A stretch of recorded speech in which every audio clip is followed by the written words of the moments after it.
Hi mga Beshi Wap! So for today's video, umalis nga kami ni Mahali, sinama namin si Tatay. Alam niyo kung sino si Tatay? Si Tyron kasi tatay na ang kanyang ugali. Ewan ko kung saan niya naman na yun. Grabe, parang siya yung boss sa aming pamamahay. Samantalang 3 taon pa lang siya. Hindi, seryoso yun. Para siyang tatay kung magsalita. Sobrang matured na ni Tyron.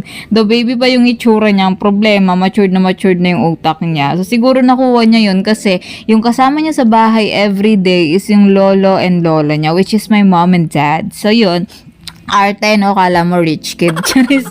So, ayan, nandito kami ngayon sa Mr. DIY kasi napag-isipan namin na bumili ng something na hindi naman totally super kailangan kaso gusto lang naming magwaldas ng pera. Ganun kami ka-rich kid. Charis, hindi. Ewan ko nang naging dyan, ganap. Then, after namin sa Mr. DIY, pumunta kami sa supermarket ng Jumbo Genera. And dyan, syempre, bumili kami ng mga needs namin, yung mga kailangan sa bahay, yung mga pagkain ng mga bata, ni mommy and daddy, and of course pagkain din namin. So ngayon nag-work na kami, nag-decide kami na ganun ang gawin naming setup para tulungan ba, ganun. So nagkasundo naman kami doon. Siyempre, alam mo naman. And then, after namin dito, nagjikot-jikot lang kami dyan sa Jumbo Genera Supermarket. Kasi si Tyron, grabe, ang dami niyang gustong bilhin. Do, marunong siya na kapag sinabi mong wala, hindi pwede, okay na yan, isa lang. Sige, lakasan mo pa yan motor mo, kuya, kung sino ka mang dumadaan.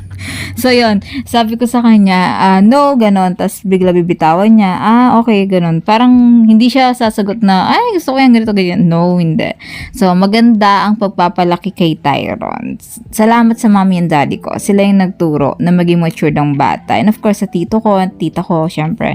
And ayun.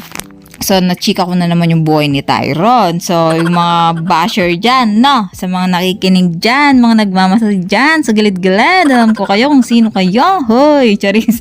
Yun nga. So, nandito kami sa may supermarket. Ulit ako kasi 7 minutes ba naman na nasa supermarket kami. Hindi ko alam kung anong sasabihin ko sa inyo. Nasa 2 minutes pa lang ako ng video na to. So, ang mangyayari niya ni ko na itong voice over ko para yung video na lang ang makikita ninyo. Kasi wala na akong ibang sasabihin kung di nasa supermarket lang kami, the whole video, ayun yun. So yun, after namin dyan, syempre umuwi na kami, lang namang gumala pa kami, wala na kaming pera dahil inubos na namin dito, ganun, ang ingay ng mga kasama ko dito, sana din sila naririnig. So yan mga Beshi Wap, thank you for watching. Please subscribe on my YouTube channel, Katie's Vlogs, TikTok Katie's Vlogs, FB page Katie's Vlogs. Also, please do follow me on my social media account, Katie's Vlogs. Yun lamang po.